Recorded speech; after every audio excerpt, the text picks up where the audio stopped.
Hi everyone, welcome back to PM lifestyle in Kannada ಚಾನಲ್ಗೆ ಎಲ್ಲರಿಗೂ ಸ್ವಾಗತ. ಐ ಹೋಪ್ ಎಲ್ಲರೂ ಚೆನ್ನಾಗಿದ್ದೀರಾ ಅಂತ ಇವತ್ತಿನ ದಿನನ ಸ್ಟಾರ್ಟ್ ಮಾಡ್ತಾ ಇದ್ದೀನಿ. ಯಾರೆಲ್ಲ ಹೊಸದಾಗಿ ನನ್ನ ಚಾನಲ್ನ ನೋಡ್ತಿದ್ದೀರಾ ಪ್ಲೀಸ್ ಸಬ್ಸ್ಕ್ರೈಬ್ ಮಾಡ್ಕೊಂಡು ನೋಡಿ ಗೈಸ್. ಇನ್ನೇನು ಹರ್ಷ ಚಿರುಗೆ ಸ್ಕೂಲ್ ಕೂಡ ಸ್ಟಾರ್ಟ್ ಆಯಿತು. ಈ ಸೋಮವಾರದಿಂದ ಹೋಗಬೇಕಾಗಿದೆ. ಅದರಿಂದ ಒಂದೆರಡು ಲಂಚ್ ಬಾಕ್ಸು ಮತ್ತು ಒಂದೆರಡು ಬಾಟಲ್ ಕೊಡಿಸೋಣ ಅಂತ ಆರ್ಡರ್ ಮಾಡಿದೆ ಮೀಶೋದಲ್ಲಿ. ತುಂಬ ಕ್ವಾಲಿಟಿ ಇರುವಂಥ ತುಂಬ ಚೆನ್ನಾಗಿರುವಂಥ ಒಂದು ಪ್ರಾಡಕ್ಟ್ ಕೂಡ ಬಂದಿತ್ತು. ನಿಮ್ಮ ಮುಂದೆ ಅನ್ಬಾಕ್ಸಿಂಗ್ ಮಾಡ್ತಿದ್ದೀನಿ, ನೋಡ್ಬೋದು ಎಷ್ಟು ಯೂನಿಕಾಗಿ ಚೆನ್ನಾಗಿ ಕಾಣಿಸ್ತಾ ಇದೆ ಅಂತ.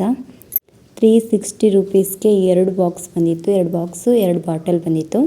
ಇಬ್ಬರಿಗೂ ಒಂದೇ ಥರ ಪ್ರಾಡಕ್ಟ್ ಆರ್ಡರ್ ಮಾಡಿದೆ, ಯಾಕಂದರೆ ಅವರು ಜಗಳ ಮಾಡ್ಕೋತಾರೆ. ನಿನ್ನ ಕಲರ್ ಚೆನ್ನಾಗಿದೆ, ಬೇರೆ ಬೇರೆ ಕಲರ್ಸ್ ತರಿಸ್ಬಿಟ್ರೆ ಜಗಳ ಆಗುತ್ತೆ, ಅದರಿಂದ ಒಂದೇ ಥರ ಇರಲಿ ಇಬ್ಬರಿಗೂ, ಯಾವ್ದು ಬೇಕೋ ತಗೊಳ್ಳಿ ಅಂದ್ಬಿಟ್ಟು ಒಂದೇ ಥರ ತರಿಸಿದೆ. ಮನೇಲಿ ಇಬ್ಬರು ಮಕ್ಕಳಿದ್ದಾರೆ ಅಂದರೆ ಅವರು ತುಂಬಾ ಆಟ ಮಾಡ್ತಾರೆ. ಯಾಕಂದರೆ ನಿಮಗೂ ಕೂಡ ಗೊತ್ತಿರುತ್ತೆ, ಇಬ್ಬರು ಮಕ್ಕಳಿರೋರು ಒಂದೇ ಥರ ಕೇಳ್ತಾರೆ. ಏನೇ ಒಂದು ಥಿಂಗ್ಸ್ ತಗೊಂಡ್ರು ಕೂಡ ಒಂದೇ ಥರ ಕೇಳ್ತಾರೆ. ಕ್ವಾಲಿಟಿ ಅಂತೂ ತುಂಬಾ ಚೆನ್ನಾಗಿ ಬಂದಿತ್ತು. ಬಾಟಲ್ ಆ್ಯಂಡ್ ಲಂಚ್ ಬಾಕ್ಸ್ ಕೂಡ ತುಂಬಾ ಯೂನಿಕಾಗಿ ಕೂಡ ಕಾಣಿಸ್ತಾ ಇತ್ತು. ಹಾಗೆ ಇನ್ನು 3 ಡೇಸ್ ಇದೆ ಅಷ್ಟೇ ಸ್ಕೂಲ್ಗೆ ಹೋಗೋದು. ಇನ್ನೂ ಒಂದಷ್ಟು ವಸ್ತುಗಳನ್ನು ಅವ್ರಿಗೆ ಕೊಡಿಸೋದಿದೆ. ತುಂಬಾ ಚೆನ್ನಾಗಿ ಬಂದಿದೆ, ನನಗೂ ಕೂಡ ಇಷ್ಟ ಆಯಿತು. ನೋಡ್ಬೋದು ನೀವು ಎಷ್ಟು ಚೆನ್ನಾಗಿ ಕಾಣಿಸ್ತಾ ಇದೆ ಬಾಟಲ್ ಆ್ಯಂಡ್ ಬಾಕ್ಸ್ ಅಂತ. ಹಾಗೆ ಅವ್ರಿಗೆ ಬೇಸಿಕಾಗಿ ಓದ್ಕೊಳ್ಳೋಕ್ಕೆ ಒಂದಷ್ಟು ಬುಕ್ಸ್ ಕೂಡ ತರಿಸಿದ್ದೆ, ಅದು ಕೂಡ ಇವತ್ತೇ ಬಂದಿತ್ತು. ಸ್ಕೂಲಲ್ಲಿ ಕೂಡ ಹೇಳ್ಕೊಡ್ತಾರೆ ತುಂಬ ಚೆನ್ನಾಗಿ, ಆದರೆ ಮನೇಲಿ ಕೂಡ ಕುಂತ್ಕೊಂಡು ಒಂದಷ್ಟು ಅಭ್ಯಾಸ ಮಾಡಲಿ ಅಂತ ಕೊಡಿಸಿದ್ದಷ್ಟೇ. ಒಂದಷ್ಟು ಚಿತ್ರಗಳನ್ನು ಕೂಡ ಗುರುತಿಸಿ ಹೇಳ್ತಾಯಿದ್ರು. 170 ರೂಪೀಸ್ಗೆ ನಮಗೆ 12 ಬುಕ್ಸ್ ಏನೋ ಬಂದಿತ್ತು. ತುಂಬಾ ಚೆನ್ನಾಗಿ ಬಂದಿತ್ತು ಬುಕ್ಸ್ಗಳು ಕೂಡ. ಏನಾದರೂ ಕೊಡಿಸಿದ್ರೆ ಮಕ್ಕಳಿಗೆ ಯೂಸ್ ಆಗುತ್ತೆ ಅಂತ ನೋಡ್ಬಿಟ್ಟೆ ಕೊಡಿಸೋದು, ಇಲ್ಲದೇ ಇದ್ದರೆ ಕೊಡ್ಸೋಕ್ಕೆ ಹೋಗಲ್ಲ ನಾನು. ಹಾಗೆ ನಮ್ಮ ಅನುಕೂಲ ಕೊಡ್ಸೋಕೆ ಏನಿದೆ ಅದನ್ನು ನೋಡ್ಕೊಂಡು ಕೊಡಿಸ್ತೀವಿ.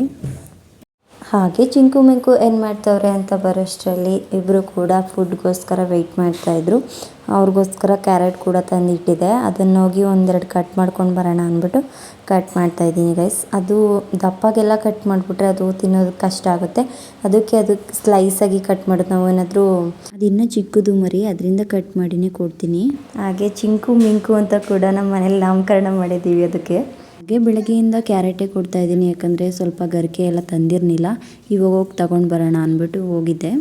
ಸ್ವಲ್ಪ ಕಟ್ ಮಾಡ್ಕೊಂಡು ಬಂದು ಹಾಕಿದ್ರೆ ಅದಕ್ಕೂ ಸ್ವಲ್ಪ ಚೇಂಜಸ್ ಇರುತ್ತೆ, ವೆರೈಟಿ ಇರುತ್ತೆ ತಿನ್ನಲಿಕ್ಕೆ ಅಂತ. ಹಾಗೆ ಸ್ವಲ್ಪನೇ ನಾಳೆ ತನಕ ಆಗುತ್ತೆ ಅಂದ್ಬಿಟ್ಟು ತಗೊಂಡು ಬಂದು ಕಟ್ ಮಾಡಿ ಹಾಕಬೇಕು. ಕಟ್ ಮಾಡಿ ಕೊಡೋ ತನಕ ಅಲ್ಲ ಒಂದಷ್ಟು ಹಾಕಿರ್ತೀನಿ, ಬಂದು ಯಾವ ಥರ ತಿಂತಾಯಿದೆ ನೋಡಿ. ನಮ್ಮನೆ ಹರ್ಷ ಚಿರು ಪುಟಾಣಿಗಳ ಜೊತೆ ಇವರು ಕೂಡ ಸೇರ್ಕೊಂಡು ಬಿಟ್ಟಿದ್ದಾರೆ. ಈ ವಿಡಿಯೋ ಇಷ್ಟ ಆಗಿದರೆ ಲೈಕ್ ಆ್ಯಂಡ್ ಶೇರ್ನ ಮಾಡಿ. ಪ್ಲೀಸ್ ನನ್ನ ಚಾನಲನ್ನು ಮರೀದೆ ಸಬ್ಸ್ಕ್ರೈಬ್ ಮಾಡ್ಕೊಂಡು ನೋಡಿ guys. Thank you for watching. ಸಿಗುವ ಮುಂದಿನ ವಿಡಿಯೋದಲ್ಲಿ.